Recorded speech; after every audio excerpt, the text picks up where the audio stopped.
Good morning, everyone. Welcome to day 8 of this virtual conference.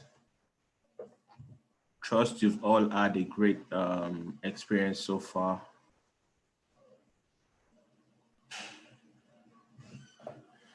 Thank you for joining this Sunday morning. I know it might be quite unusual seeing as places of worship are resumed, but thank you for being here. We really appreciate your time. Aminat, thank you for joining. Becky, Elizabeth, Eniola, Felicia, Baseki Samuel, you're all welcome. And for those joining via YouTube live stream, also you're welcome. Thank you for joining. Our speaker for today is on standby, just waiting for more people to join, and then I do the introductions and then we can start. We're going to be looking at crisis and risk management today and the role HR plays in that. Promises to be an interesting and insightful session. Looking forward to it.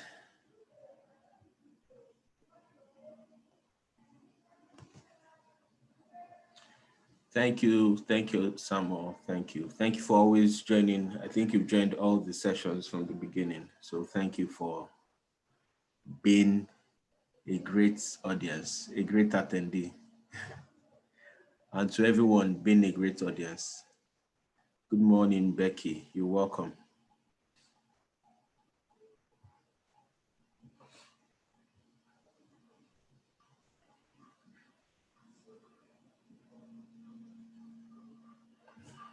All right.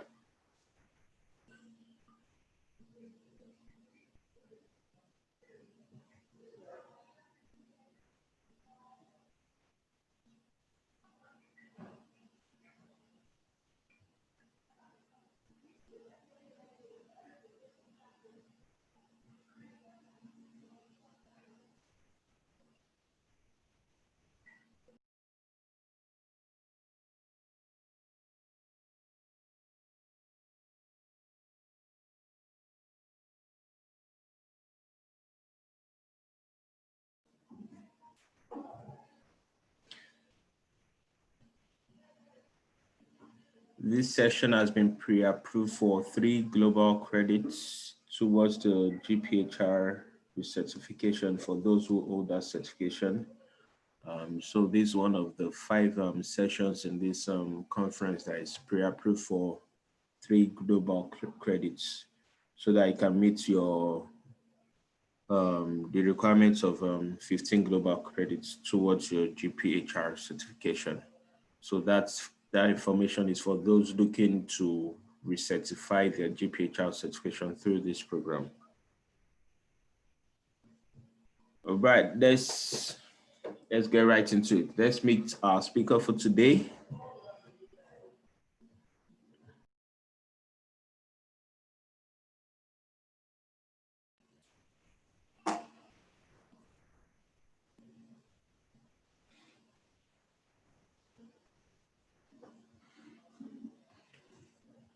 Right, so Osamudiame Onwuka, Mudia for short, is an human resources professional with over 12 years working experience in several sectors of the economy. That includes power, healthcare, transportation, aviation, capital, oil and gas, and consulting.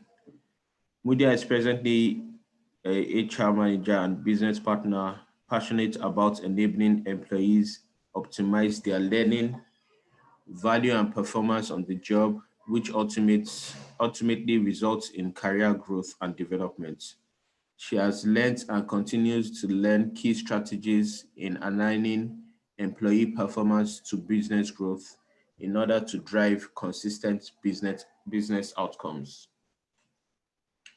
Mudia is also an expert in immigration compliance across different industries, including focus on general management of expatriate employment, quota and work permit processes, and localization laws in West and Central Africa. She worked in this capacity for over 10 years.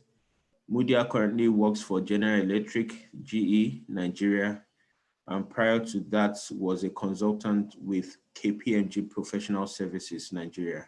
She started her career as a higher executive officer with Oredo Local Government Council, Benin City. She is blessed with a supportive husband and 3 amazing children, who I'm sure will all be cheering her in the background somewhere there for this session. So with a warm welcome, let's give a thrive welcome to Mudia. Thank you so much, Jide. I think for me, it's really an honor and a privilege to be running this session this morning. I'm like, you read on my profile, I'm an avid advocate for continuous growth, continuous learning, and continuous improvement, right? And, preparing for this session was also an opportunity for me to also learn, right? Because, I stumbled upon new strategies, new ideas, right, as I researched for this session. So definitely an honor and a privilege for me to share my insights. We're all learning together, and I would really love to also hear your own perspective as well as we go through the material that I've prepared for us today. Okay, so I guess we can get right into it. Like Jide has introduced, and let me just do a mic check. Jide, you can hear me loud and clear? Yes, yes, yes. Awesome. Okay. So the topic for today, like we've already talked about, is the role of HR in crisis and risk management. The role of HR in crisis and risk management. Now, over the past few years, right, the HR function has evolved to become more strategic in its approach to be people and business related matters. Most of us who, I don't know the people we have on the call today, what our career is, at what stage we are in our career, but I want to believe that most of us are familiar with the evolution, right, of the human resources function. And we are now at the point where we refer to business partnership as the key focus when it comes to strategic HR management, right, as HR professionals.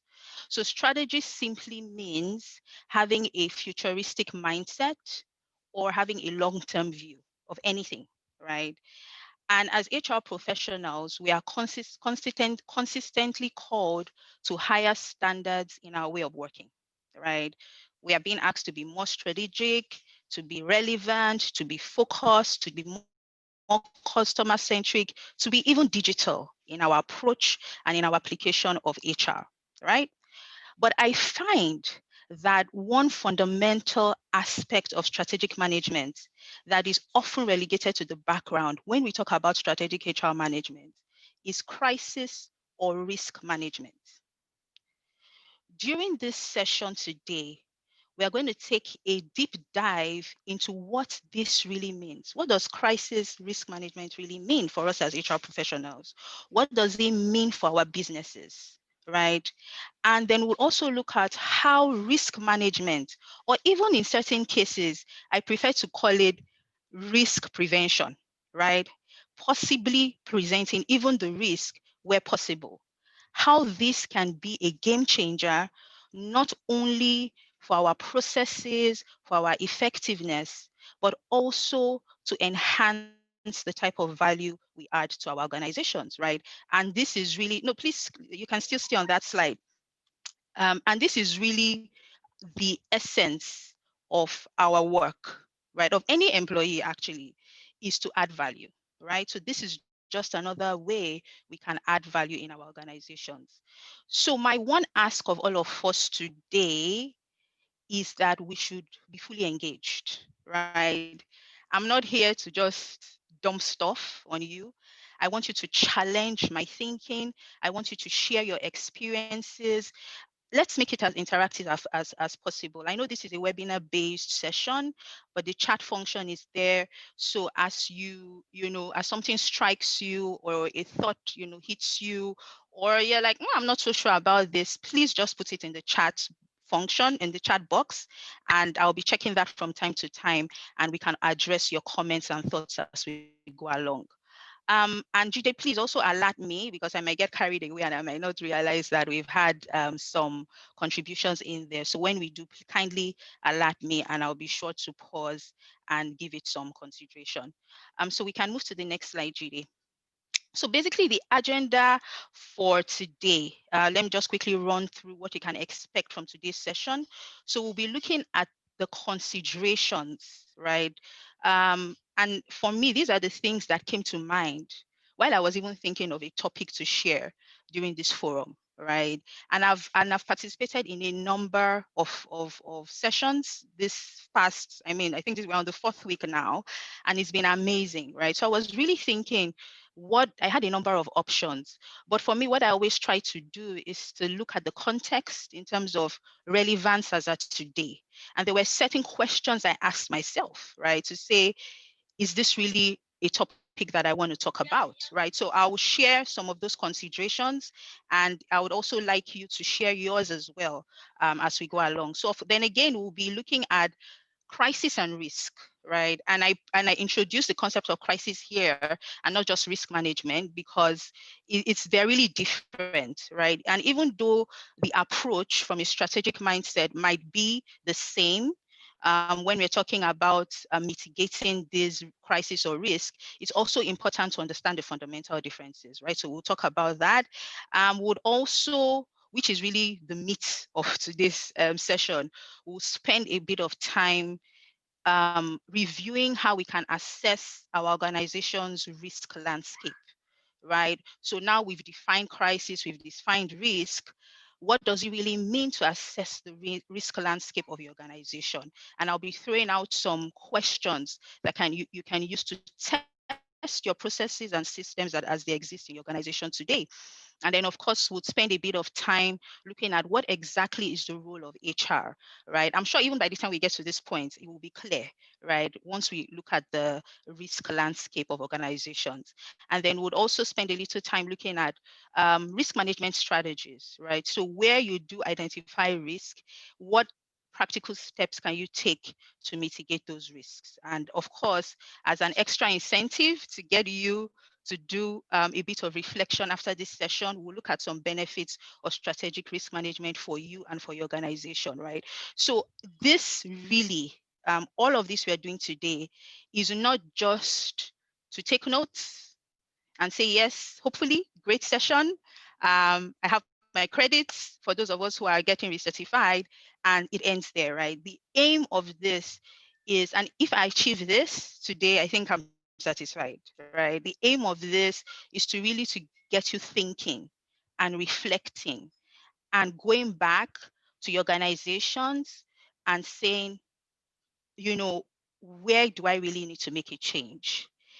And the beauty of this whole conversation is it doesn't just stop at an organization or a business or HR. This concept can be applied to anything, right? For those of us who probably have our own businesses, or our spouses have their own businesses, Jide, even as you run Adulam Consulting, it anywhere, any sphere, any industry, this kind of strategies or reviews or assessments are important. Okay, so let's move to the next slide, please. Now we'll just pause a little and kind of look at certain things we should first of all even be aware of, right? Before we take too many steps into this, okay? Now, the only sure way to avoid risk in an organization would be to lock the doors and put up a close sign, like we're out of business. In essence, risk is inevitable. You can't run away from risk. In fact, it is detrimental, it is not advisable to avoid risk. It might be a strategy, and we'll look at that later, right? Depending on what type of risk it is and the severity of the risk. But generally, you face your risks head on, right? And that is what this kind of risk assessment helps us to do. It helps us to even identify those risks so that it's not, you kind of demystify it early on just by being aware, right? But at the same time, the bottom line is you can't run away from risks. The essence of this is not to say how do we avoid and never have to face risks, right? Risks are inevitable, but as in our organizations, we have, or every organization has, a duty of care, right? And what that means is they have a moral and also a legal obligation to attend to the safety and well-being of those that they serve, those who work for them, and those who come into contact with their operations, right? So this is mandatory for any organization. And our role as the gatekeepers in our organization is to ensure that our organizations are able, they are equipped to perform this very, very critical duty. Okay, so organizations need to look at all the risks, people related, business related, contract related, whatever, security related, facility related, throughout their entire operation, and incorporate risk management into all planning and decision making. Okay, and let me know your thoughts as well, right? Please put it in the chat box. Do you agree with this? Do you think risk can actually be avoided? Do you think it's not the place of an organization to look at risk management? Should we outsource it completely? Whatnot, right? So let me know your thoughts as well in the chat box. Next slide, please, Jide. So I mentioned at the beginning that I had some thoughts that ran through my mind as I prepared for this session. And one of them was, considering the relevance of crisis and risk management today, we know that the workplace is getting increasingly remote. We were already at the point where most organizations were evaluating the need for actually having physical facilities, right? And assessing what aspects of their business operations could be done remotely, right? Work from home, partial commuting, and all of that, right? And then this kind of got very quickly accelerated with the onset of COVID-19, right? It just kind of blew everything open. You were forced to adopt a more remote working structure. Now, some organizations were prepared, some were not, but the essence is the situation kind of led to the work style or the work culture fundamentally changing. Okay. Now, the question I ask myself is, now that the workplace is, getting increasingly remote, people are not, working directly from facilities, and this might actually persist for a long term, right? Then is there really a critical need for crisis and risk management in today's world? Okay, so we would look at at this as we go through the session. Another thought that also came to mind was cost management, right? A lot of companies and organizations and businesses have really been hard hit, right? After the onset of the pandemic and even before. I mean, there's a lot of economic crisis. I think COVID-19 just kind of accelerated it, but even before now, we know what's happening in the oil and gas sector. We know what's happening with a lot of countries. So there's really no luxury for anything that is not vital. So given the current economic landscape, is it wise to bring up the issue of risk management, considering the intense cost management landscape that we are in today? And thirdly, you ask yourself, should HR really be involved in crisis and risk management? When you hear risk management, most of us would say this should be the responsibility of security, of legal, but maybe not a key focus for HR. So once again, we'll look at this and determine if this is actually accurate or not. All right. So we'll move to the next slide. And here we're pretty much going to look at crisis and risk. And let me know, please, in the chat box, what maybe examples of, so as we define crisis and risk, let me know in the chat box some examples of crisis that comes to mind, right? And some examples of risk as we come to mind. And let me see, I think we have, um, okay, so thank you so much for your contributions. So Elizabeth, in response to my previous question on avoidance of risk and risk being inevitable, Elizabeth has said some risks can be avoided, but generally risk is inevitable and but can be prevented. Absolutely agree on that one. And I really can't see the name here, but it starts with a BI. So it says risk cannot be outsourced, at least not completely. It is the people of the organization that will really understand their own risks 100%. A consultant may come in to help find a preemptive or prescriptive solution to that risk. Amazing. Like, okay, I think I see the name now. Bimshe. Is this Bimbo? Okay. Thank you so much, Bimbo. I think maybe we should have co-facilitated this session. Absolutely. Absolutely well said. And thank you, Elizabeth. I see you bringing some thoughts on, but we'll jump into that as we wrap up the assessment of crisis and risk. So definition of crisis and risk. When we talk about crisis, it actually refers to a specific time of intense difficulty or danger, right? Or a time when a difficult or important decision must be made, right? So it actually refers to a specific incident, right?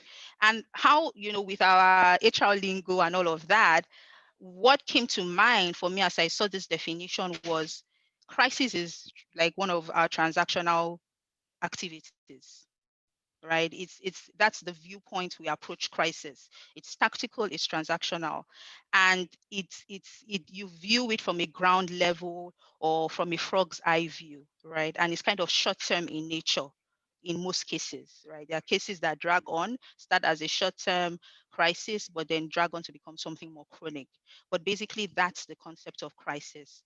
Now, for risk, refers to the possibility of something bad happening. So it hasn't yet become an incident, right? It's just a risk.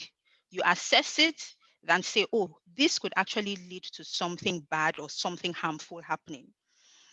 I love the second definition, which says it's a probability or threat of damage, right? So remember our SWOT analysis, you have the opportunities, you have the threat, right? Risk falls into the threat category. It's a probability or a threat of damage, injury, liability, loss, or any other negative occurrence that is caused by external or internal vulnerabilities, right? So it doesn't only have to be triggered by internal issues. External factors can also trigger risk, and that may be avoided through preemptive action. Brilliant. Exactly what Bimbo and Elizabeth mentioned, right? They can be avoided. Now, but only through preemptive action. And that's where risk assessment, risk mitigation, risk management comes in. Okay. So again, risk is more of a strategic view, right? Because it's long term, it's futuristic, it's probably hasn't even occurred, but they are being proactive enough to measure and to take the appropriate strategies to mitigate, to avoid whatever, right, that risk from actually happening, or even when it does occur, from causing significant damage, right? And it also risk management gives you an aerial view over your organization, right? So you're not just focusing on one thing at a time, which is the tactical approach that we're being encouraged to move away from, but it gives you more of an aerial view. And then you can decide exactly where you want to focus on, depending on the severity or the urgency of the risk. And then, of course, it's more long-term. So if we could move to the next slide as well. So let me see what we have. So Elizabeth says, health crisis, beautiful. Case in point is our pandemic. Fire crisis, absolutely. Like Elizabeth was with me in the spirit when I was drafting my or putting together my slide. Burglary, death. Absolutely. Those are examples of crisis. Okay, and thank you, Adedoyin, for your contribution on risk avoidance. It says risk is unavoidable in any business, but it can be managed, right? Yes, it's inevitable, as in it means that it can occur, but it is avoidable if you actually review and preempt the risk before it occurs and put certain measures in place, or the severity of the impact can be avoidable, right? And okay, so we'll look at as well at your concept of it can only be managed by consultants. We'll take a look at that as well. And thanks for sharing your feedback. Truly, truly, truly appreciate that. Okay, so I mean, spot on, Elizabeth. We have examples of crisis listed here. I'll just touch on some of the ones that hadn't been mentioned. So we have security crisis, we have labor crisis, right? NLC. NLC is a great example, right? But even in organizations, we have labor unrest, we have strikes that occur. And again, this is where risk management is unique based on your industry. This union or labor strikes might not apply to certain organizations where they don't have unions. So that's why it's not a one size fits all. You also need to assess what kind of risk you are exposed to in your organization, what kind of crisis as well. And then, of course, political or civil unrest, which we know has occurred in the past. It can hamper business operations. People can move around freely and all of that. So those are examples of crisis. Now, examples of risk, right? And again, I'm focusing on HR related, people related risk. This list can spread, is really exhaustive if we're looking at entire business risk. But people related risk, an example would be intellectual property, right? Fitness to work. Are we assessing the fitness to work of our employees? And if not, what exposures could occur from that? Labor laws or statutory mandates, right? In the community, in the country, in the region where we do business. Statutory compliance, right? That's an example of risk. Travel and immigration landscape of your organization. That is also an example of risk. People will travel, from one country to the other. What um, practices and policies have we put in place, because these guys are traveling, these employees are traveling on business, right? So they're on business time at the time they're traveling. So how do we ensure that they are safe, that they are protected, that even the information that they carry for the business, sensitive information, is carried in a safe manner? Again, duty of care, right? So that is kind of like examples just to kind of trigger your thinking around crisis and risk. So if we could proceed to the next slide, we're going to look at, okay, so before I even go to the next slide, because I think it's important for this slide, crisis and risk situations are quite different, like I said, given their definition and their manifestation, given the industry, given the landscape. Many times the occurrence of crisis is within our control, is not within our control, rather. Many times the occurrence of crisis is not within our control. Case in point, pandemic. None of us could have seen it coming. Neither could we have controlled it, no matter how hard we tried, right? But we can only mitigate the impact. However, within the risk assessment and management process, because crisis is still a part of our risk management, assessment and management process. So it is possible, like we've established already, to anticipate and plan for the advent of crisis, or even sometimes to prevent or avoid it, right? We are all aligned on that. And this really is the beauty of risk management: awareness and then action. Okay. So now the pandemic situation, COVID-19, has made all of us aware that this thing can actually happen, and it can happen in our lifetime. So now organizations are now putting measures in place to ensure that we are not caught unawares, God forbid, if this happens again in the future. right? As the saying goes, once you are aware of your problem, it's already half solved. In fact, it loses its power over you, right? Because you understand the impact, you understand the approach, you understand the vagrancies, all of that. So it loses its power over you. And this is a nice intro into this page here, where I think I would really love us as HR professionals, right, working in an organization today, to go back and assess our organization crisis and risk landscape. And how do we do that? We basically look at all activities that HR is responsible for. That's a great place to start. And charity begins at home. So we start from our backyard, like they say, right? HR activities, HR practices. We look at the wing to wing.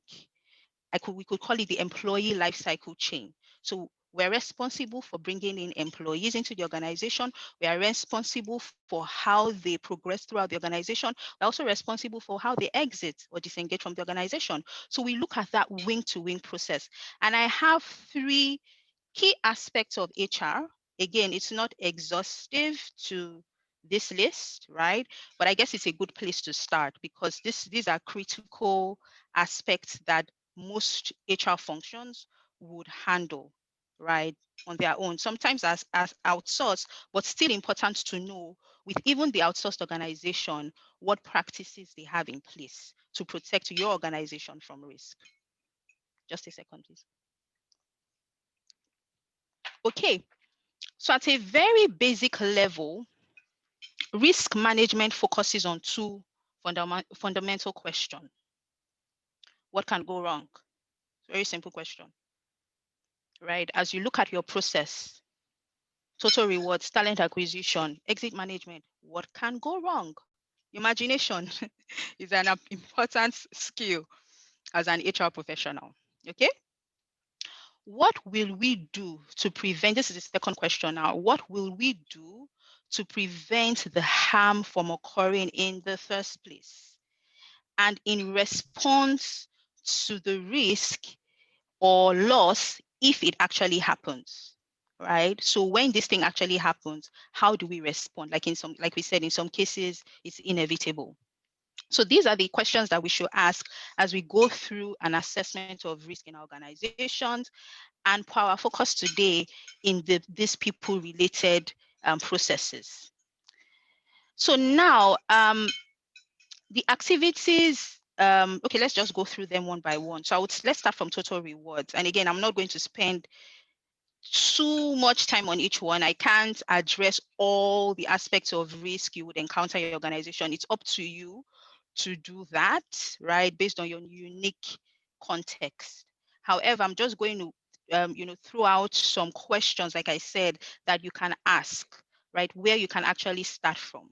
Okay, so now if we look at total rewards, a governing principle or the governance of our total rewards or compensation and benefits strategy is really labor law, right? Whatever we are doing in building our C&B structure, it cannot be outside of the local labor laws, right? So an example will be taxation, pension, just the C&B, like what elements are mandatory to have on your C&B structure for an organization.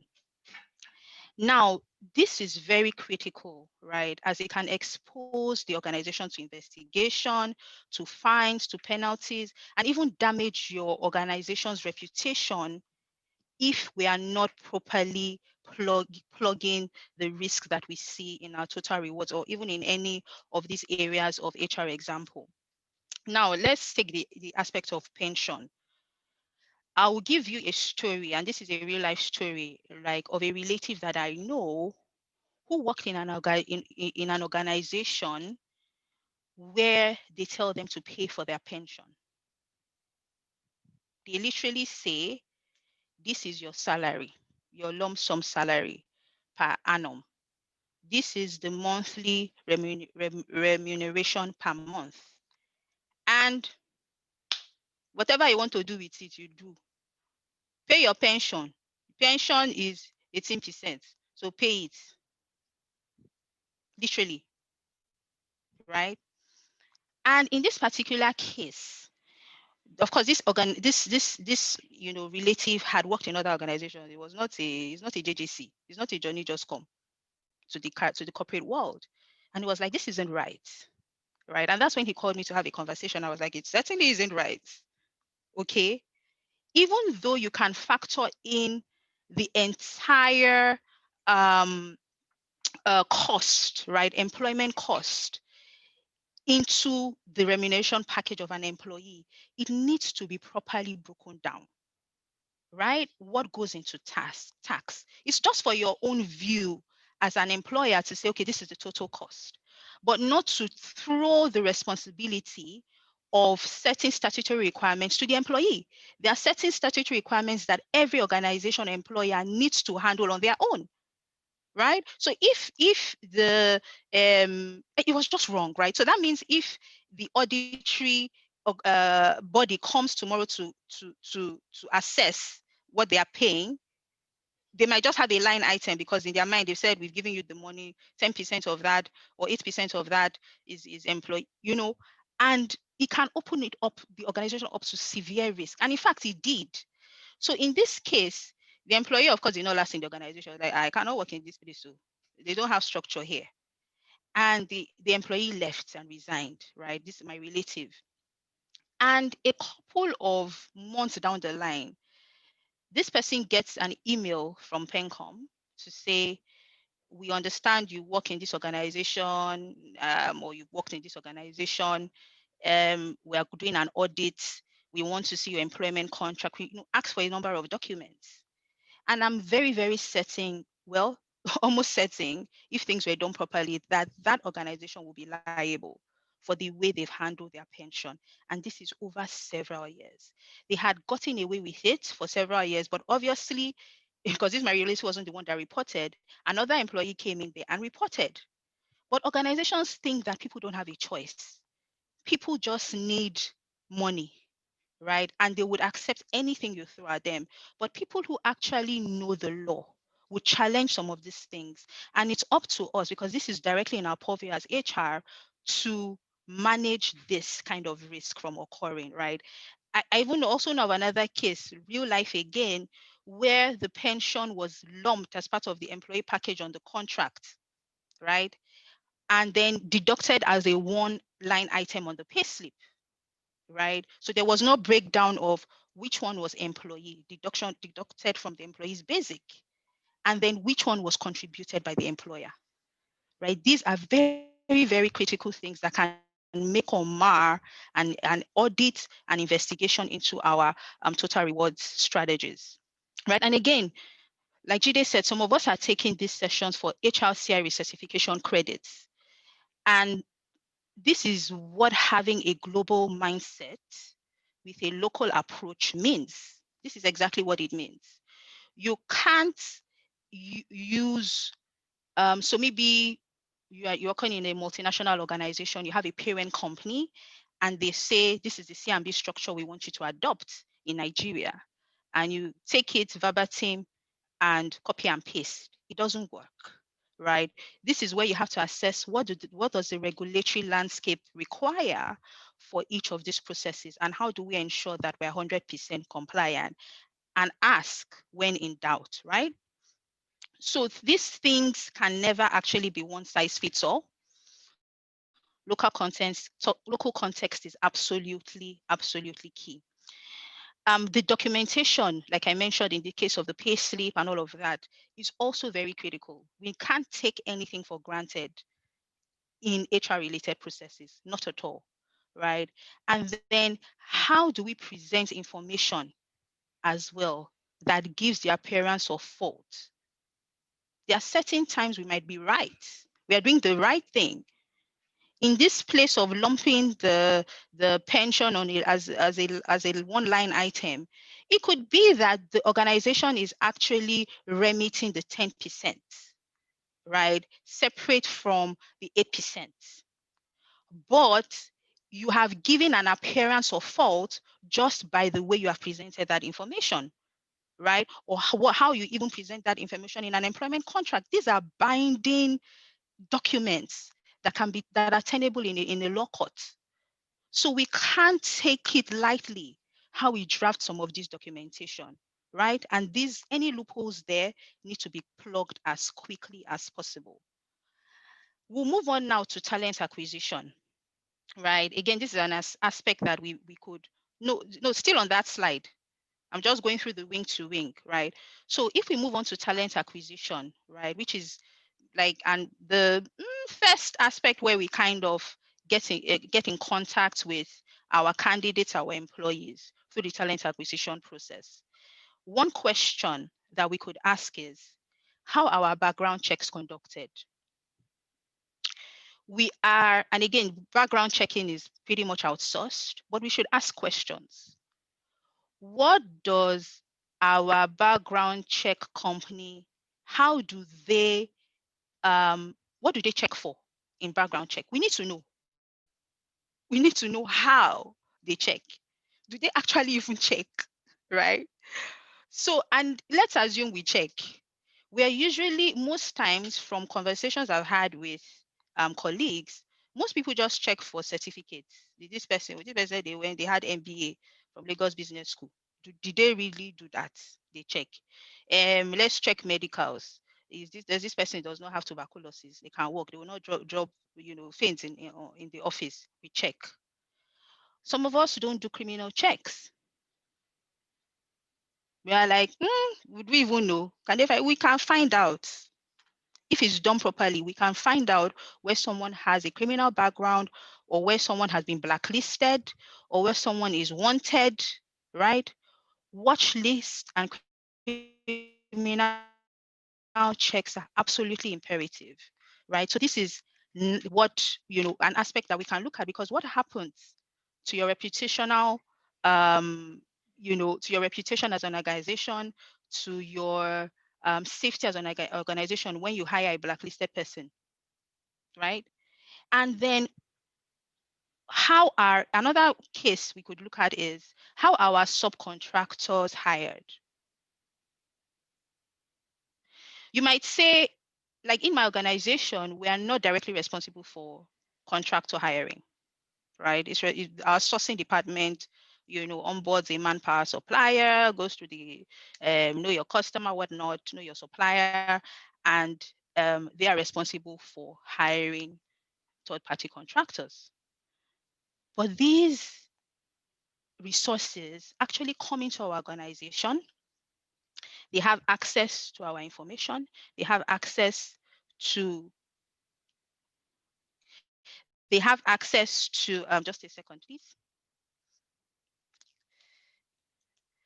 So they have access to our information. They have access to our intellectual property. They have access to, a lot of information. And yet sometimes we don't care to see how they come into our organization. What channels do they pass through? I'm sorry, my screen is frozen. One second, guys. So Judy, I don't know what happened. I think as you gave me control, my screen then froze. Oh, okay. Yeah. Let me abort that then. Okay. All right. So let's just proceed there. Okay. So okay,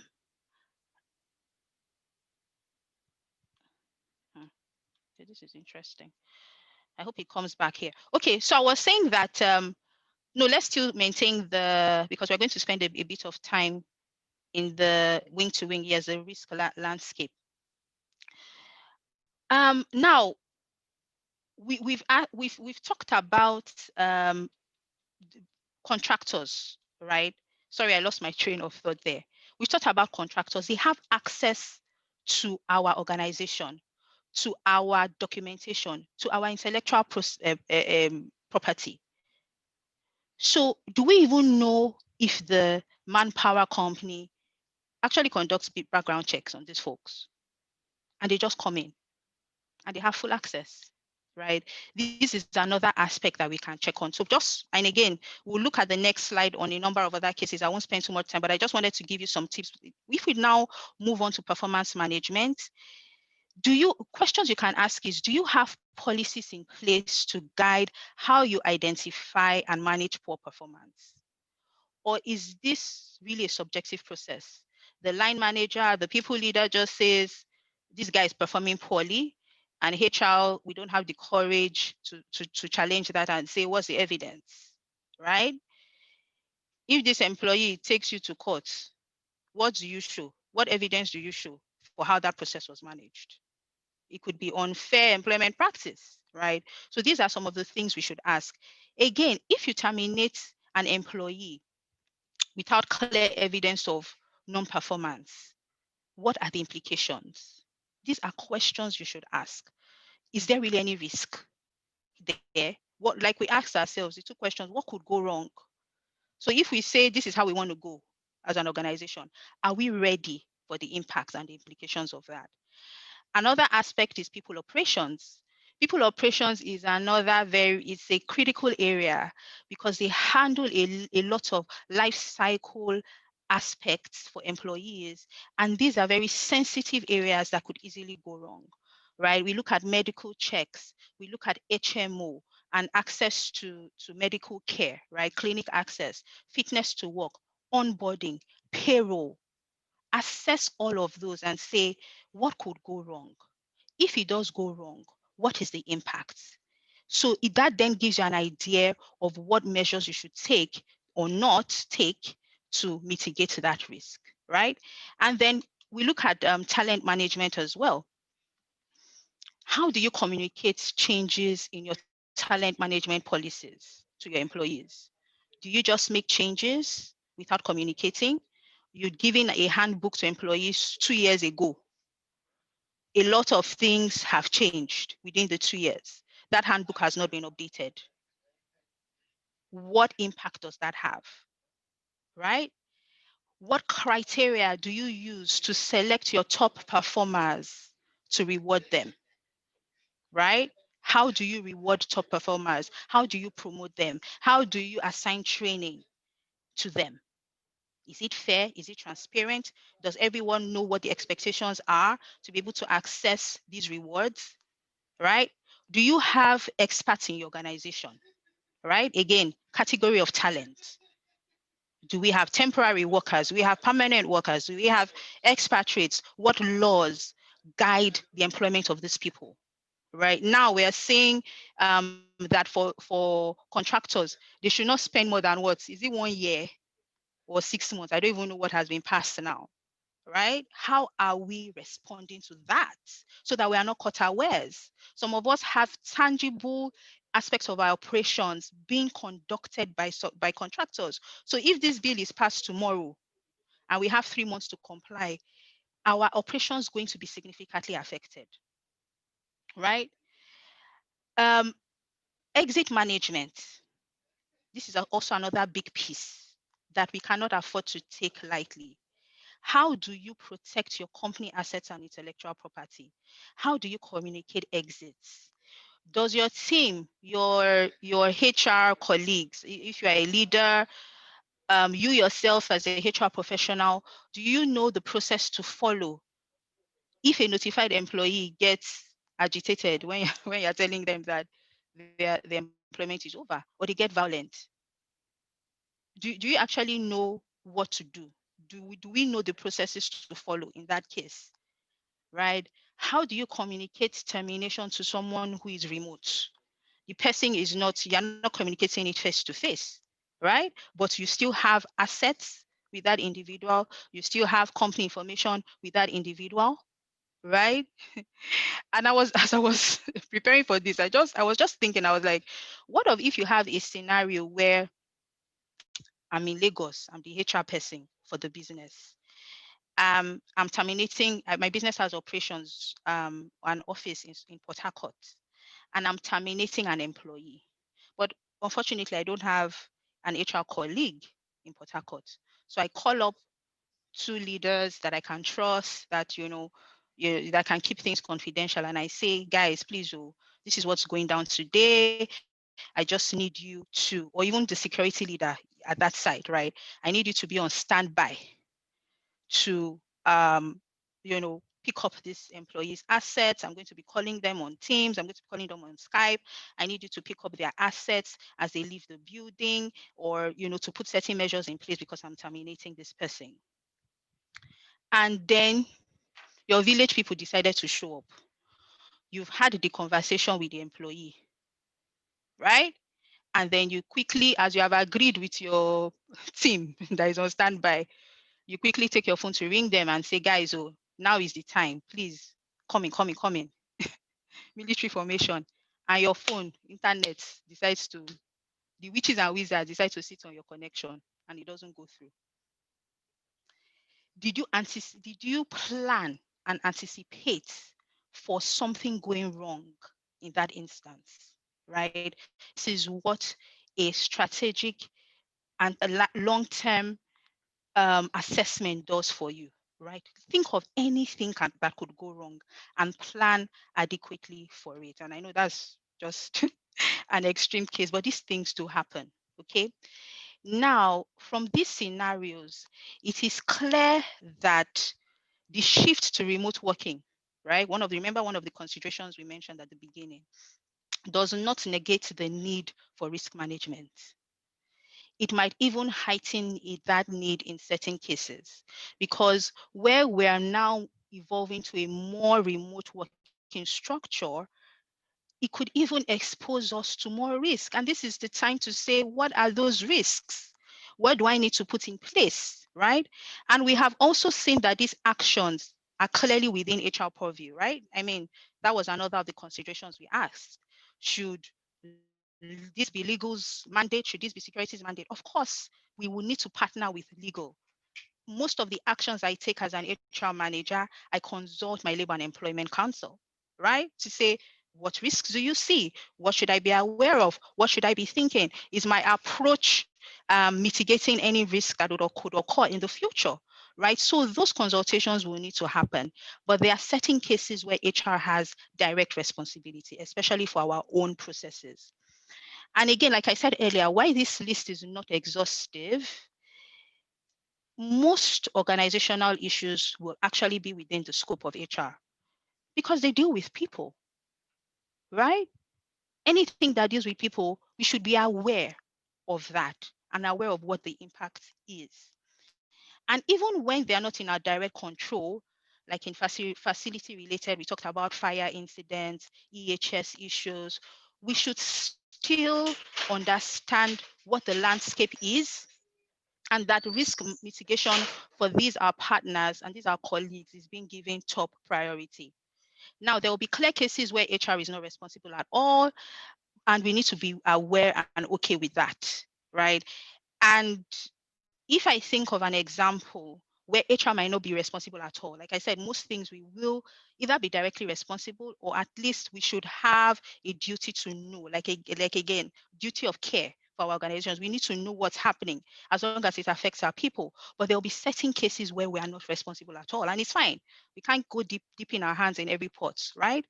And when I think of a case, just to give context, what comes to mind is, so okay, so you know how if your organization, you sell products or services. So in this instance, let's say products, right? So if I think of my organization, the gas power business, we sell turbines, right? That's part of what we do. We sell turbines to customers to generate power and all of that.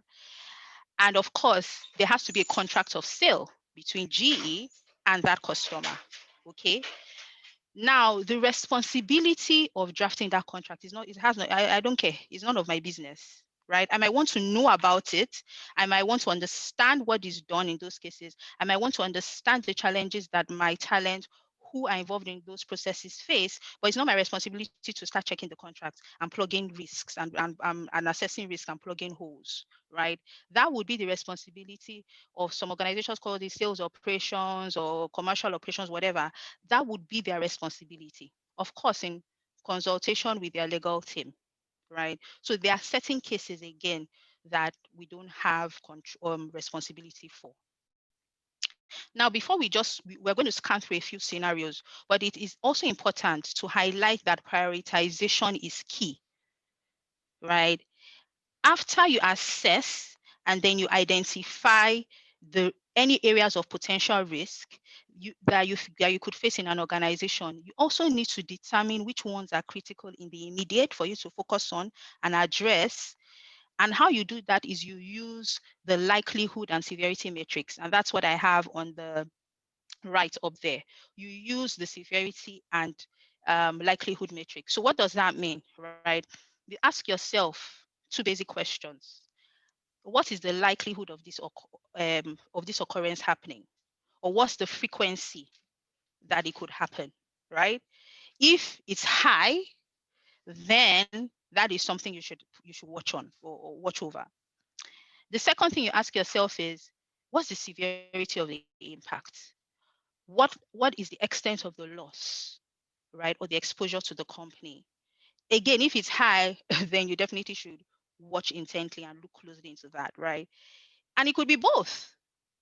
And you say, hey, this is like top of the list. This definitely has to come first. So as we go back and reflect and do this assessment, you need to know that not everything would require your immediate attention, right? A risk map is needed to plot the likelihood of occurrence and the severity of the consequences, and that would help you prioritize the next steps you want to take. So let's move to the next slide, Jude. Thank you. Okay, I think, yeah, I think I'm back now. All right, thank you so much. Okay, so for the next slide, we're going to look again at, just continuing this topic of assessing your risk. And again, I'm not going to spend time on this. I don't know, Judy, I believe you would make the slides available to them, but these are other questions that you can ask yourself on potential risk for different processes, statutory violations in total rewards, financial abuse, termination, the risk to property, end of service benefits and how they are managed, employee conduct, right? How could it be abused, right? The disciplinary process, a risk also on, when you don't do proper background checks or proper training. Clear job description is there could be gross incompetence that leads you back to the labor market, right? And incurs more cost for your organization. So these are just teasers that can guide you into even deeper evaluation as you go through the risk assessment landscape, right? And questions that you should ask. The next slide, please. Awesome. So this, I really, really love this because again, I just thought, I said, maybe we could do case studies. I wasn't sure if we had enough time, but then I said, okay, are there even live cases, right, where organizations have, undergone litigation because of inadequate risk assessments, right? Are there cases where this has occurred? And this, I came across quite a number of cases, but these three are the ones I just want to highlight today. You can go again and research it. These are actually interesting cases to look at, and it kind of also triggers us to say we need to take action quicker, sooner than later. Okay, and they are in public domain, so I believe it's okay to share, right? Let's look at the first case. And please, as I go through each case, let's identify and put in the chat box what could have been done differently, right? If you were the HR representative, HR manager in this case, what would you have done? to mitigate this from happening or prevent this from happening. So the first one says the Nigerian Industrial Court, in the cases of, I won't go through the cases, but in this particular case, the industrial court found that the practice of an employer paying ex gratia, right, which is a form of exit compensation, to some of its employees whose employment were determined in the same or similar circumstances with that of the claimant, without making same payments to the claimant, was discriminatory and amounted to unfair labor practice, right? So in this case, the organization had a number of people that they terminated. They paid some, an ex gratia amount, and they did not pay another the same amount, even though the conditions of employment were very similar.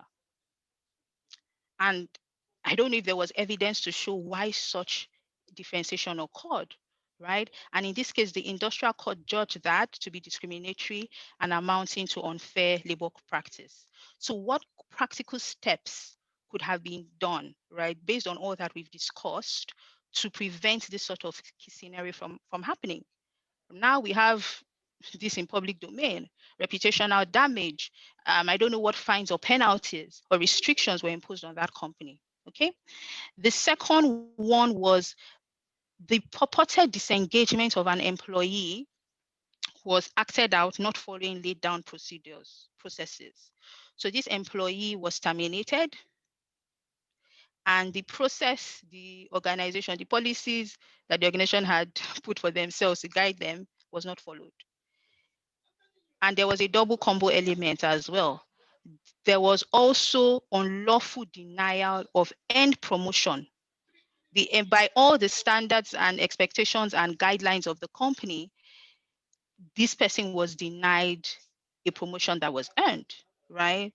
And in this case, the defendant was asked to pay damages to the claimant for the manner in which he was disengaged by the defendant, which is the organization, and more importantly, given her status as a pregnant woman. So this lady was actually even pregnant, right? Which can sometimes sway the decisions of the court in favor of the claimant. The third case was this case actually the court says it brings to sharp focus the need. So they called out HR here, like straight up. Says it brings to sharp focus the need for clarity and precision in HR recruitment and disengagement documentation. The court, in determining what ought to be the required notice period to be given by the claimant when opting for early retirement, specifically directed that the defendant's company should take immediate steps to include and incorporate in the defendant's HR policy and employee handbook the entitlement conditions and packages for early retirement, as well as the exit notice period. Like this was just, when I read this, I was like, wow, like really wow, right? What do you think? Now let's be realistic now. What do you think would be the fate of the HR manager of that company? Eh? The court had to tell them the person's job, right? And again, no jokes, right? This is actually serious. This is actually serious. I'm now going to go back to the chat and see what I've missed. My control is back. Let's see. So Bimshe says, so crisis management comes under our risk management. Yes, right. Because remember, even though it can be separated, the benefit of having a risk management or risk assessment process is that it potentially highlights crisis that could occur in your organization, right? So having a risk management approach, which is a more strategic approach, can help you identify crises that can occur, right, within your processes, right? Of course, there might be some things that come out of the blues and you don't expect, which is fine. But again, even in our crisis management plan, we need to be able to also articulate how do we respond to crisis, even when it occurs without our knowledge, right? So again, this is where risk management comes to ensure that you have some, sort of crisis management plan as well. So thanks for that. Okay, so I think, okay, awesome. Thank you so much. I've started seeing the responses coming through. So Juliet Chichindu says on the first case, there should have been a policy in place communicating the exit process to all staff. And the policy should have been strictly complied with and administered equally to all concerned. Absolutely. And this actually applies to the third, I think it's the third case, right? The early retirement case as well, right? We should go back to our policies and say, because usually in our policies, we usually talk about redundancies, resignations. Even in the contract, we talk about termination clause and we refer to resignations, we refer to probationary period and all, right? But in our policies, do we actually talk about early retirement? Most of us don't do, right? And this is where we should say, someone can become 60, 65 in our organization and they need to retire. What processes govern that? We don't have to wait. We might have a young population. You don't want people to work for 20 years in your organization, right? So even assess what's the age category of people in my organization? How many people are likely to retire from my organization? Do we even know what the retirement payment should be? Right? So absolutely, Juliet, thank you for sharing this. Policies are very, very critical to govern the way we operate and the way we apply our policies, right? So that there's standardization and consistency. We are not missing out where we should be taking certain action. And thank you so much, Adedoyin Esther. You say in the third case, the HR person should have put in place a good HR policy and structure before engagement and disengagement of staff in such an organization. Absolutely 100%, right?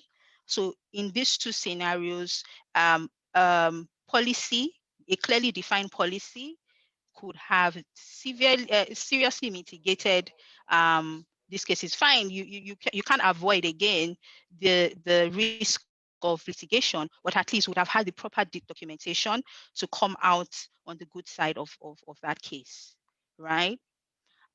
Okay, so I would like to know your thoughts as well on the second case, because I don't want to talk about, what I think should have been done. I want you to share yours as well, because this is what you're going to be doing in your organizations going forward, hopefully, fingers crossed, if we are not already doing that. Okay, so let's move to the next slide, please.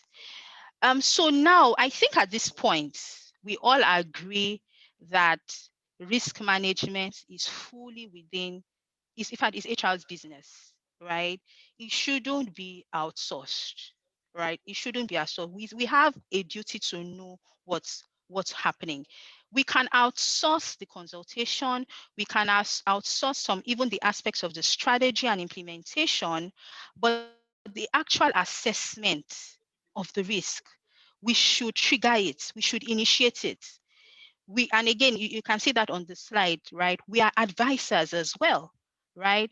From a cost management perspective, you can say, I want to manage this in-house, at least to the point of identifying the risks, right? And if you have an in-house legal counsel, you can actually do that as well, right? So there's a place for HR definitely in that organization, right? Or you can also even bring in an external consultant, or in being proactive, you can already even have an existing law firm on retainership. You don't have to do anything extra or incur extra cost, right? You just leverage the existing resources you have to help you with this process. Okay, right? And also in terms of the service, like I've said, you can decide, okay, do we in-source or do we outsource this particular aspect?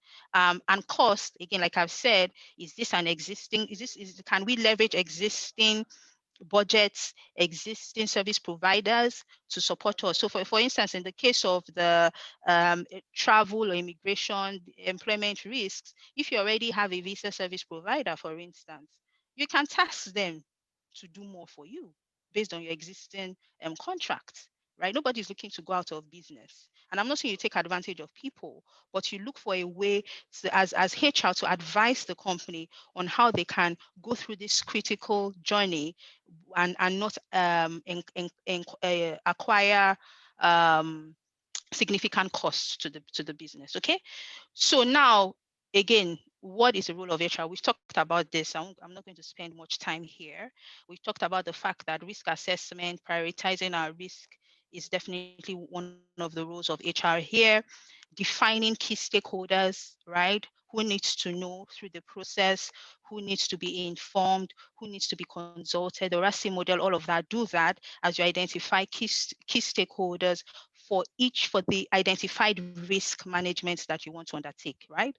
What management templates do we need to either initiate or adjust or modify, whatever, right? We need to also determine what that looks like. Communication plan. Do we need to communicate to employees? At what point do we need to communicate to employees? How do we communicate to management? How do we get management buy-in? All of that needs to be determined in the communication plan. And that, in some cases, is the responsibility of HR, or at least to ensure that it is done properly, okay? Escalation matrix as well. In the event of crisis, in the event of risk occurring, how do we escalate? What channels of communication exist to actually highlight those risks? And this is where embracing a risk management mindset is very key as a business, right? Because it helps your employees see that risk management is important to you. You're not running away from problems. You are actually, you welcome highlighting such risks so that you can take proper action, right? So how do employees also get involved? Right, again, employee engagement, get involved in this to know that they're empowered to highlight where they see risk and exposure to the organization, and how do they escalate that upwards, right? Of course, again, like we mentioned, a crisis management team, in certain cases, a crisis management plan, at least a template, um, a kind of shell or dummy needs to exist in our organization that we can apply as the case demands, right? But definitely a crisis management team needs to be convened. They might be sitting, right? They might not be active at every point in time, but we need to know who they are. They need to know that they are part of the crisis management team. They need to know other members of the crisis management team, right? And it could just be a few people. It could be, again, you need to decide who they are, right? Who are the key stakeholders? It could be the business leader, it could be the security leader, it could be the EHS leader. If you have an in-house medical consultant, it could be that. And then as the case demands, right? Like in this pandemic situation, we kind of expanded, my HR leader expanded the crisis management team to incorporate other members that were not initially part of the team, just to address the COVID-19 response situation. Okay. So, but at least an existing team needs to sit, right? And in my organization, in this pandemic, it was my HR leader that was, again, organizing the strategy meetings, asking for updates, what's going on. Because this is highly impacts not just the business, but also people. And we need to look at it and address it and respond from both sides. Assessment and evaluation rhythm. How often do you assess? It's not a one-time thing. Oh. It's a cycle. You need to understand what the rhythm is, who is responsible, who is going to initiate it, and how do you also evaluate success. When you apply a risk mitigation strategy, which we'll look at, I think, in the next slide, how do you assess the impact and the success of that? And of course, above all, everything we have said is really business continuity, right? We need to ensure that we are putting strategies in place that ensure that the business is not adversely affected in the operations and the ability to actually operate when cases of crisis and risk occur. All right, next slide, please. And I need to run quite quickly. I think we're almost done. Yeah, so here, this is really just highlighting some risk management strategies that you can apply, right? As we said, it involves, first of all, assessing the risk versus benefit ratio, right? So SWOT analysis, you can do a SWOT analysis to say what is the risk versus benefit ratio for potential risk. And then it gives you a full picture of the situation before you actually take any decisions, right? So one of the strategies is avoidance, like you can see on the screen. You can say, I'm going to completely stop providing this service, or I'm going to completely stop doing this particular activity because it's too risky for the business, right? The risk or the impact of the risk far outweighs the benefits of continuing to do this. So you can actually take that decision. You can accept the risk, right? Where you see that the benefit to your organization, maybe even in the immediate, far outweighs the risk that could occur in the future, you could say, I'm going to accept this risk, right? It's because, and in real sense, there are some risky activities that are central to the mission of an organization, and the organization will choose to accept the risk. But at least that conversation and that analysis needs to be done first. For instance, you could hire a critical talent. You know, all the signs tell you that this person will not stay in this organization. They are serial applicants from their history, you know, right? Or their skill set is so much in demand that they are likely to leave within the next 6 months, 1 year. But for you, getting that candidate at that point in time is so critical to your business operations that you're ready to accept that risk of you going back to the labor market in a few months and incurring the cost of starting that recruitment process again. And that's just an example, right? Another one is modification.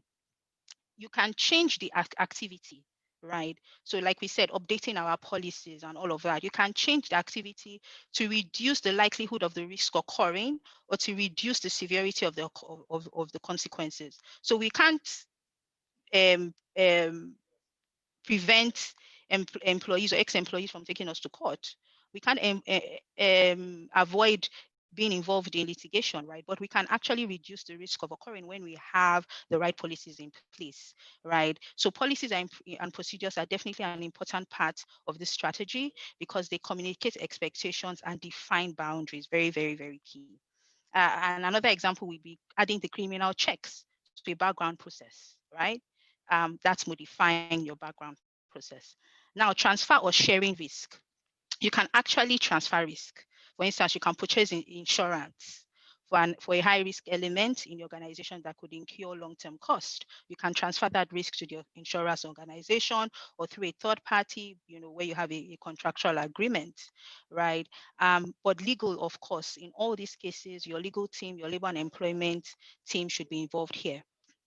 And the outcome or the benefit of risk management strategies is that it either removes the risk altogether, or it reduces the likelihood of the risk happening, or it mitigates the risk, right? So it minimizes the damage or the harm or the loss in the event that something actually happens, right? And if you look at that picture in there, this really just shows that risk management is a cycle, right? And the process you adopt is very, very, very key here.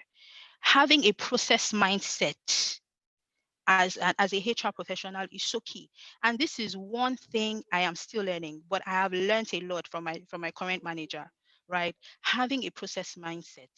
So not just taking these things from a transactional perspective and saying, okay, this did not work, this is what I did, and that's it. How do you merge that into part of a repeatable, scalable, replicable process that is sustainable, right? So once you've even identified risk and you take a strategy, how do you ensure that is repeatable and that someone coming after you who doesn't have the history can, because the effort is actually wasted if the history and steps do not outlive your employment in the organization, right? Train your people, right, to understand what this risk management process and strategy is, the changes that you have made to the organization and why, all of that, how you communicate, and also how you continue to monitor on a consistent basis. It's a cycle that must continue to happen. Next slide. Just to highlight that a business continuity plan is very, very important, right? Defining a business continuity plan on its own is a completely new topic. It can take a full day just to to learn how to draft a business continuity plan. And I'm even learning. I can't tell you that I'm an expert in that. But again, there are key elements that at least we should be aware of in drafting a business continuity plan. Right? There are key components that are mandatory for you to have in your business continuity plan. And COVID-19 has taught us a lot of lessons, right? It's taught us to that agility, speed is very, very key to the success of an organization, right? So we'll look at the risk assessments, business impact analysis, what are the possible repercussions if our business is disrupted, what is our recovery strategy, all of that. Risk mitigation, right? What are the loopholes and how do you eliminate them? Business continuity strategies, it's a must that organizations should at least list some strategies in place. If operations are disrupted, what are the alternatives to practices? Do people work from home, or do they even have the tools and resources to work from home? What are our secondary or backup suppliers if they are also impacted? How do we outsource or third-party service providers? How do you prioritize business operations and demand of customers? How do you are mobile offices available, right? I mean, these are some of the things that you should put in place in your business continuity plan. Of course, roles and responsibilities, very, very important, right? Testing and implementation. You should also, if you have a chance, test out your business continuity plan before you actually need to implement it. It's just like the way we do our fire drills, right? We check our response to an incident of fire even before it occurs, to be sure that everything is going on seamlessly, and to ensure that if there are any loopholes, we're also able to plug them proactively as well. Next slide, please. And I have just 8 minutes left, sorry, and that's why I'm rushing through. Benefits of strategic risk management. I don't think I need to belabor the point here. But before we go to, if you are still not sold or you're like, this work is too much, how do I do this? Hopefully the benefits of risk management, strategic risk management will sway you. And we've already mentioned some of them before. But before we do that, let's check what we have in the chat. Um, Olumuyiwa Titus said, in the other case, there should have been a handbook that guides every employee and documents responsibilities of the stakeholders to function well in the organization. Fantastic. Adedoyin Esther, in her response to the second case, says gender issues should be downplayed in any organization when dealing with staff matters to avoid unnecessary litigation. Absolutely. Bias in any form, right, needs to be avoided in an organization. And we need to consider that as we draft our policies. We cannot be seen to favor a certain group of people over the other. Thank you so much, Adedoyin. I love that perspective. Then Peter Alabi says, just to the last concluded page on business continuity, for effective business continuity, there's a need for a standard operating procedure where critical risk factors are identified. Absolutely. You guys are on fire. Thank you so much. Now, benefits of strategic risk management. We are able to identify trouble spots early. We've said that already, right? It helps you address the problem before it escalates, right? Communication is elevated. Again, all key stakeholders are involved early enough, and they are part of the solution. We necessarily don't always have to be the ones to prescribe the solution, right? But the key stakeholders, whether it's a consulting firm or a consultant, whether it's our business leaders, whether it's the experts in the organization, they are part of the solution to any emerging risk. Then we minimize surprises. No one likes the surprises of a threat. We only like good surprises, right? In fact, surprises are not good for any business. We need to be able to anticipate what is coming our way and adequately plan for it, right? Um, of course, we minimize disruption to operations. We curtail reputational risk. We identify quality data for decision making, right? So it's not, our decision making process is not subjective. We've actually assessed, we're actually bringing out key data points that would influence the decision making. And this is very important, especially when you need to get buy-in of management in any process or strategy you are implementing. Then, of course, it also defines a clear escalation process, like I mentioned earlier. Expectations of your organization are better managed. Knowing that what could go wrong has been identified, has been taken care of where possible. It raises not only the possibilities, but also the expectations for success. It significantly raises your expectations for success because you know that you have identified the areas where things could go wrong. So your success ratio actually increases, right? And then minimize cost impact. Absolutely. The good risk management practices save you um, from possible lawsuits, costly impacts, and all of that. Investigations, audits, fines, penalties, all of that, right? And undoing, right? I saw a research somewhere that says reversing or undoing the mess in a business is actually one of the most costly items that they find on the company's balance sheets. This was a consulting company that gave the statistics that one of the most expensive is not payment of facility, is not, those ones are usually one off, but you find, unplanned for cost, right, for an organization usually comes from solving the mess that organizations find themselves in. So good risk management practices save on cost and improve, of course, when you save on cost, revenue, income, profits increases. And then customer satisfaction, both internal and external, right? We're able to better satisfy um, our internal customers with our employees, which also translates to our external customers, right? Risk management improves operational efficiency, and it definitely translates into how we satisfy our customers as well. Next slide, please.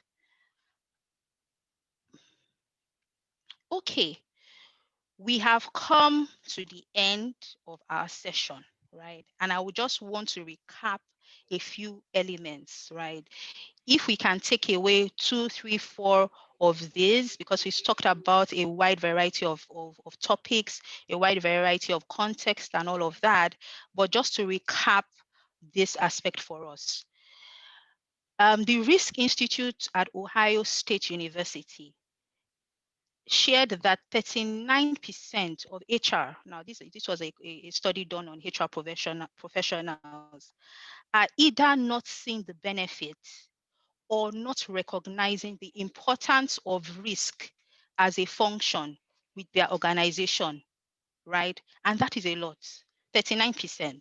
And remember, we started with the considerations where we said, how do we actually perceive risk management? It shows that a lot of HR professionals do not actually recognize the importance of risk in their organization, right? In their organization. And that's kind of what propelled me to say, okay, I'm going to choose this topic. Let's start talking about this. It starts with awareness, right? Risk management starts with awareness. We don't need to be caught by surprise. And that kind of propels us to take action. All organizations need to identify and evaluate the risks unique to their organization. Remember, we said it's not a one size fits all. You have to do the work, right? And actually look through that landscape and determine what those risks are and how you prioritize them. Risk is inevitable, but it does not always have to be a surprise. Risk management for HR teams is key to organizational success, and we showed why, right? A process mindset is fundamental in mitigating risk for the long term, right? Keep records, embrace data analytics and digital technology. Risk management is a cycle. It's not something you check off on a to-do list and say, phew, now I'm done, I can go sleep. It's a continuous activity. And then lastly, prioritize. You cannot clean up everything in one day. It's okay, right? Prioritize what are more critical to our organization, but you still have your eye on the others and see how you can start, managing those little by little. Okay.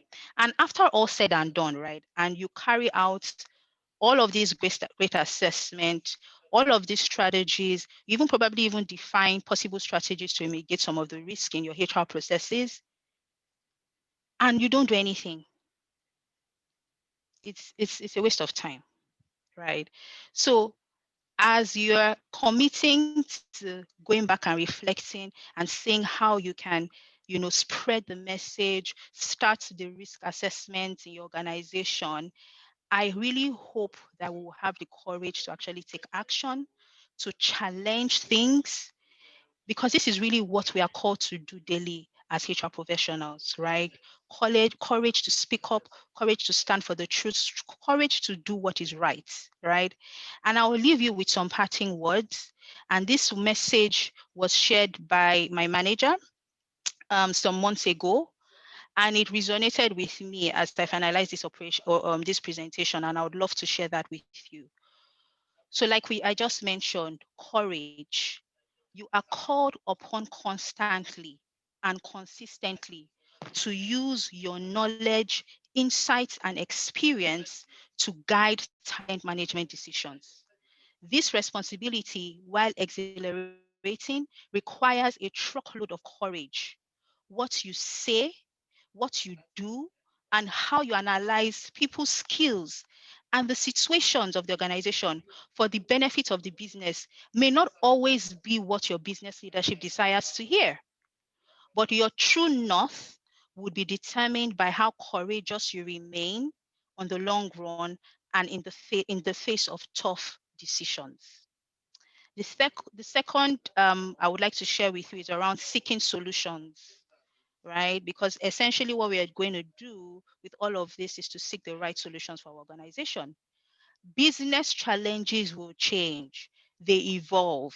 Our risk landscape will not remain the same as it is today. These things evolve and they morph as the organization grows, but they will never cease. Like we said, risk is inevitable, right? But a constant solutions oriented mindset, especially in resource constraint cycles such as COVID, will be critical to success. Beyond success, it will not only differentiate you as a business partner, but serve as a true litmus test for your ability to think creatively, to have an out of the box mindset shift, and even knowing when to call in the experts or to rally the troops.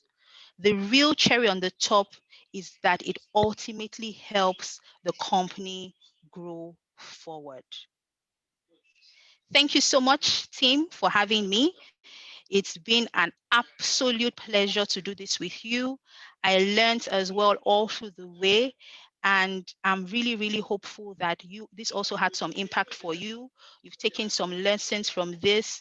It serves as a trigger for reflection, and that you also are able to kind of spread the message in your organization and have the courage. It's really a call to action. That's what this entire exercise has been, beyond our recertification credits, beyond building our knowledge. Those of us who are actually practicing HR, it's a practice, it's a call to action.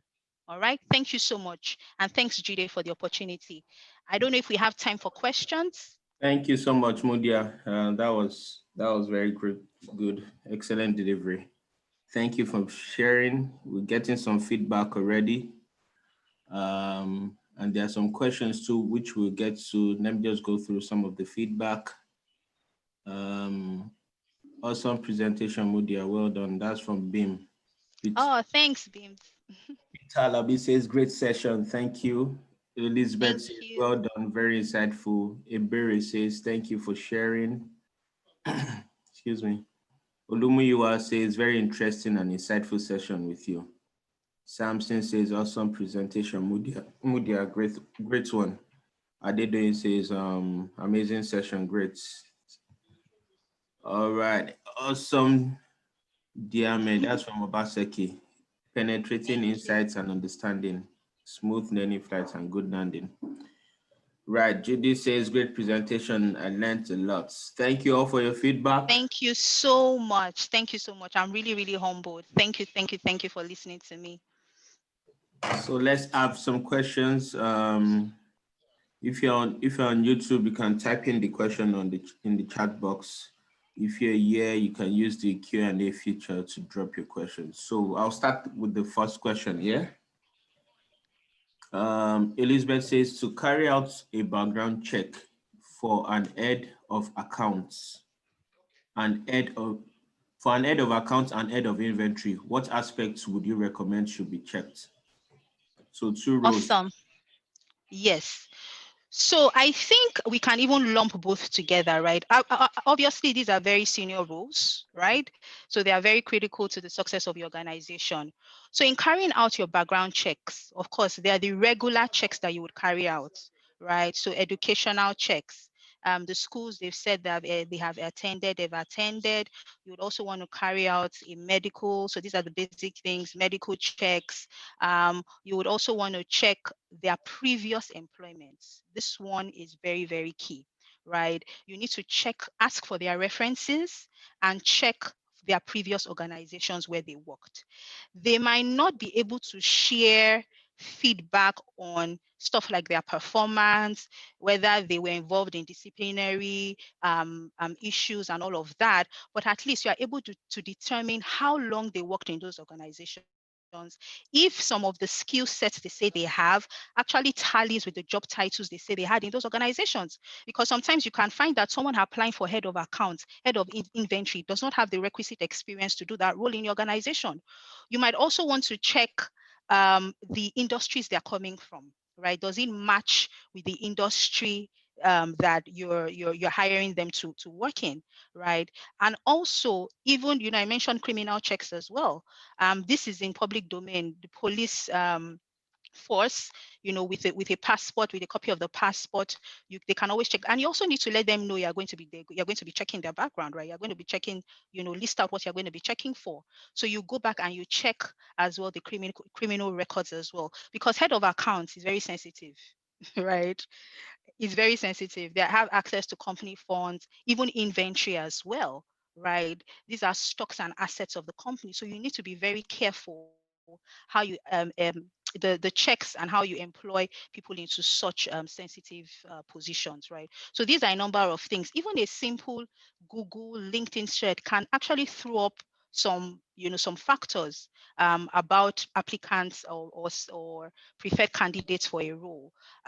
Even as easy as speaking about just chatting about roles, selected candidates among your HR team, because it's the world is a small place. Someone might have said, or even the finance team, right? The finance leader in your organization. This person, of course, the hiring manager should be involved. Do you have any feedback on this person? Have you heard about this person in the industry? Those are little ways as well that on your own you can even participate in checking out folks you want to employ into your organization. So I hope that has answered the question. Thank you for your response. Next question is from Bim. She's asking, the leaders of an organization can be obstacles to our crisis and risk management. In brackets, says even when they were the ones that signed off on the strategy. Yeah. How do we handle such leaders? Do you have any scenarios or case studies on how to handle such people? Yeah. So I think the first thing, and I no particular case or scenario immediately comes to mind, right? But I want to believe that no business leader would deliberately hamper a risk management strategy, right? Or risk mitigation strategy. And to your point, especially when you have their buy-in, right? Because the first step is even to get their buy-in. So you already have their buy-in, and then they don't want to go through with it.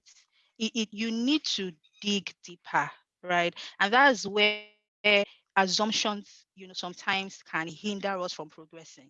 So you can't assume that this person just wants to be difficult, this person just doesn't want to cooperate, or this person is being stingy, doesn't want to spend the money required. You need to have a sit down with that leader and say, what has changed your mind? What are you looking at? It might even be that some new information has come up that without you probing, you might not be able to access, right? So you definitely need to have a heart-to-heart conversation and said, we've already agreed, we've done the assessment, we've recognized that the threats outweigh any benefits that could occur. We've looked at the frequency, we looked at the severity. This is really something. So you need to have all your data points, right? I believe that has already been done. So you are going back to say what has changed, right? We've both aligned that this is critical for our organization. What has changed? I want to believe that you would get some feedback and insights, and then you can, address that as on a case by case basis. But where it's really coming out that this person is just being difficult or having cold feet, or just does not want to spend the cost, right? You need to, this is what I would say. I would say, okay, fine. And it depends on how high up they are, right?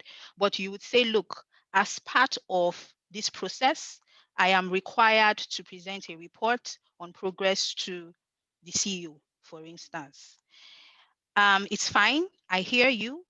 I can't force you. I think this is absolutely critical at this point, but it's on you, right? The outcome, I want it to be very clear that if this yields in a very severe impact for the company, I want it to be properly recorded that it's on you, it's your decision. Are you okay with that? Because I'm going to send a report to the CEO. If he's the CEO, my sister, now pray, you go and pray. But I'm going to report to a higher authority, right, that has some influence over that individual. I'm going to do my report to this person, and I'm going to state that it's your decision to go this route. So you have to document that clearly. There are cases, again, courage. There are cases where you need to take the bull by the horns and say, this affects my people. I'm responsible for my people, and I'm going to take responsibility for this, right? And you go and you rally the troops, like I read in my what my manager said. You go, you talk to your people, you talk to everybody that needs, get their buy-in, and you move, right? You can't really stall because you, in your position, you see the potential risks. Another way to approach this is also, like we had said before, to escalate, right? If there's someone in authority over that person, you go to that person and you present your case and you get that overridden, right? And then you get approval to move on. So those are the three ways you can actually handle such a situation. And I hope that helped. Thank you Okay. very much, Mudia. Yeah. Okay, I think this came Hope you earlier. had already, yeah, So answered you that. yeah. Okay. We're expecting more questions. Let me see what's in the chat. Are they doing is asking, is this applicable to a one-man business in carrying out a background check and he is not interested, especially when he is the one who brings in the staff? Okay, is this applicable to a one-man business in carrying out a background check? And he's okay, and he's not interested, especially when he is the one who brings in the staff. So you are saying the owner of this company is the judge, jury, everything, right? So he takes all the decisions. He's the one hiring. Wow. He's the one hiring, he's the one approving whether you're going to do a background check, and he's not interested. Wow. So, yes, so this again, we said is not a one size fits all, right? The previous answer I gave was really around an organization that has some structure of hierarchy, right? But in this case, this guy is jury, he's judge. He takes all the decisions. I would say if you are working with and it's difficult because there are a lot of factors in this kind of case. It also depends on the credibility the HR partner has built with that with the owner of that company, right? It depends on the trust and respect this person has for his HR partner, right? So again, but let's assume that all of that is a take 100%. You have shown your credibility, you've shown your value in other cases and all of that. There's sometimes when again courage and just creativity, right, has to come to fore there. You have to think of an innovative way to show the guy no business owner wants to know what they are missing. No, let me rephrase that. No business owner wants to know that a particular aspect of their operations can be a leakage for their revenue. So when you tie in the risk or the background check process, right, you're able to identify how it actually impacts loss of revenue for your guy, right? Because again, he's looking at the cost element. When you tie it into this, can actually expose you to loss of income, loss of revenue, loss of clients, regression in your business operations. They will at least listen. And once you get them listening, it's a first step, right? Another way you can also do that is to say, these are the things that could go wrong, right?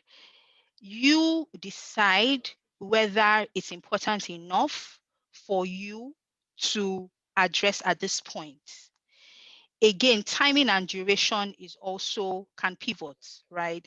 You should be okay to, if the guy says, look, I don't want to start doing background checks now because of this context, right? I'm very new, I'm just starting out. I want to manage the background checks myself. It's a small industry. The network is very small. I can always find out about these people myself. It's fine.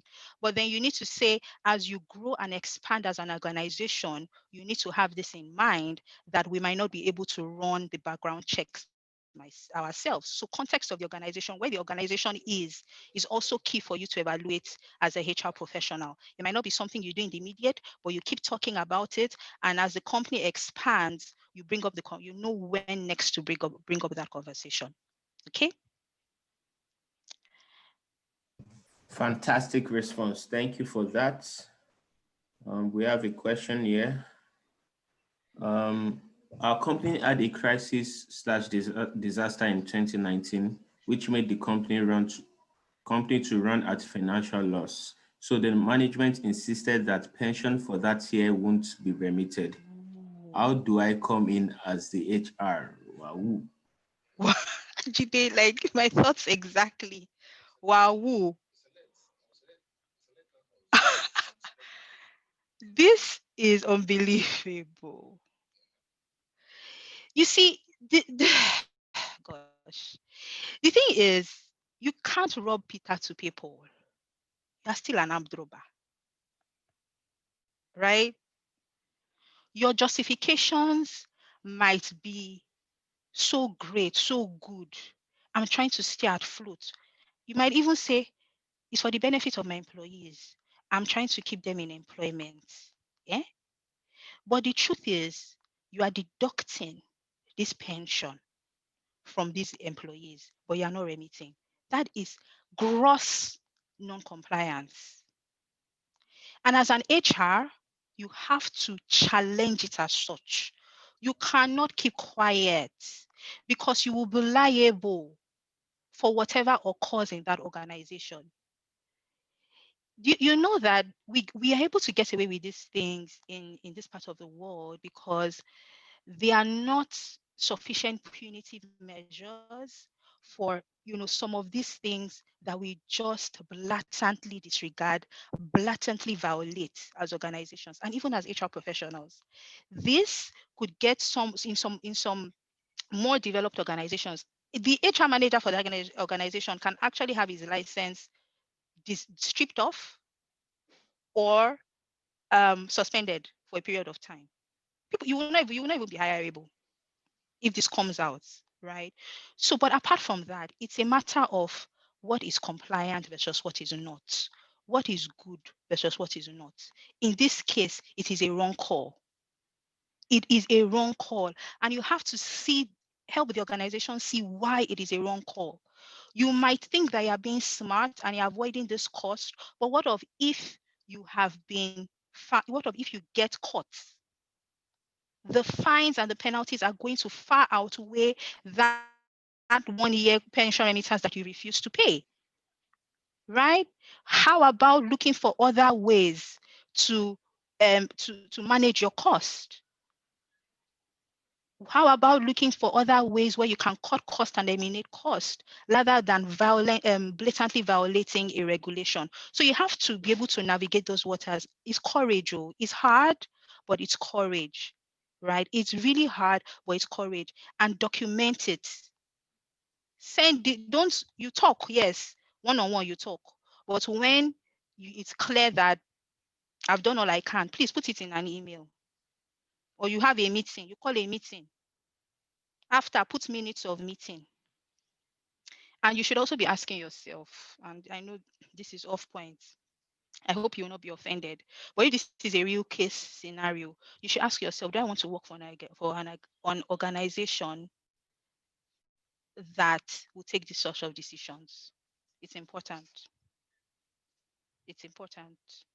Very, very important. So I think I'll leave it at that. If anyone else that is on the call has a better suggestion or a better response, of you've actually been um, part of an organization where this kind of thing has occurred, how did you manage it? Please let us know as well. Can you just put that in the chat box? But that is what I would say. Face it head on. Let them see how it's not a good judgment call at all, and could even expose them to significantly more cost than what they are trying to avoid. Okay? Thank you very much. And like you said, please document it as well. Yes, please. Looking for more questions here. Let me just read this feedback.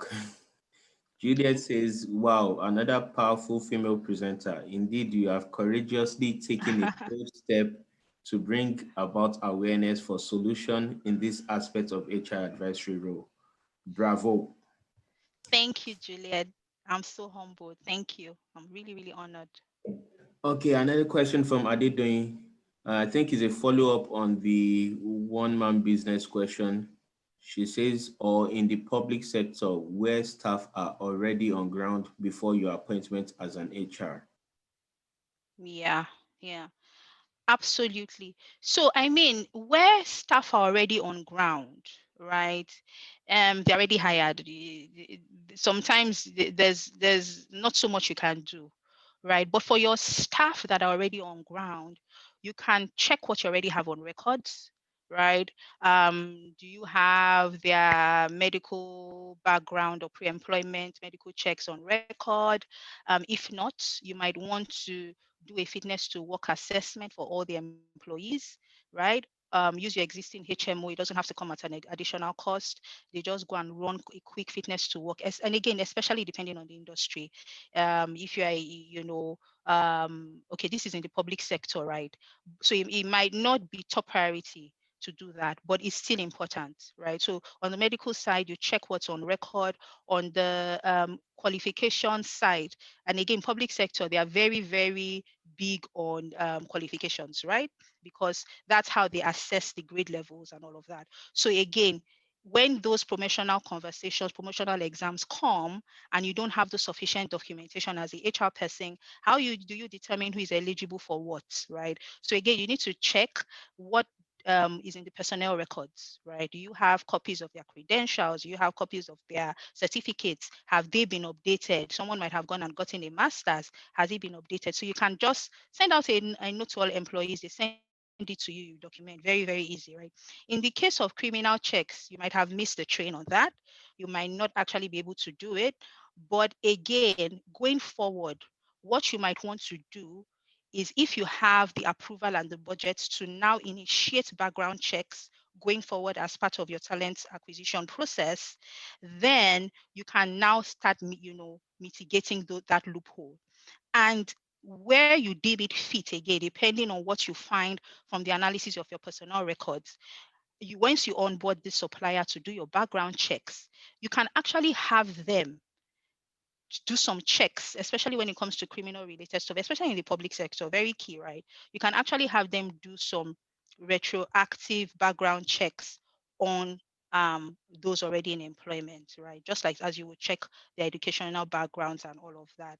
And please, let's also check with our legal and employment firm. I can't say if that's completely allowed. I don't think there's anything in the labor law that says we can't do that post-employment, right? To go back and check, but it's also important to also check that we're not violating any regulations, to go back and check criminal records and all of that of existing employees, right? So, but those are like a couple of ways you can handle that for the public sector.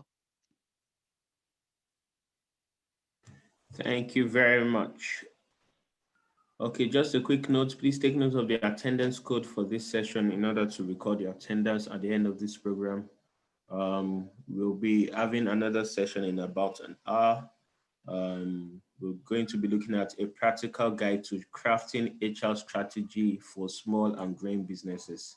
That'll be taken by Bubemi Atimomo. As I've noticed from a lot of the calls and the questions that we've had so far on this virtual conference, so I think a lot of us are in that or work in such organizations, small and growing businesses. So we've had questions on one-man businesses and all that. So this is a very, very important session that you should join to learn how to a practical guide on how to craft your HR strategy to avoid some of these issues you've raised here. So great. Just one more thought from Ashetu. I think just to answer the previous question, the one before this one.